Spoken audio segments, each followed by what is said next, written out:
Let's take a look at the divide command in Trimble Business Center. The divide command will let me divide a line, polyline, line string into equal segments. If we take a look at this CAD polyline you see here, it's basically got a segment here, a segment for each arc, and another segment. So there's 4 segments there, but I want to split it into an equal number of segments. This one here is similar, but it's got a line string there, and then there's a bunch of little lines that make these arcs. So I'm just going to use these 2 objects to show you this command. If I pick the divide command, I can divide by a number of segments or by length, and you can see length can be horizontal or slope length. I'm going to go with a number of objects. We'll go 5.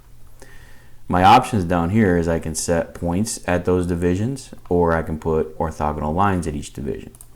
I'm going to choose orthogonal line in this case, and I'm going to give it a distance. So I want a 5-foot segment that's orthogonal, or basically it's perpendicular to each line.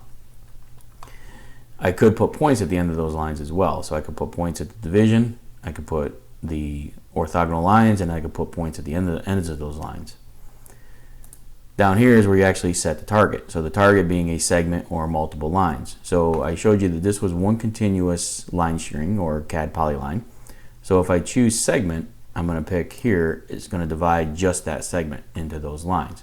Now when I close this, you'll see that these actually become individual segments. So it kind of breaks it up at those division points.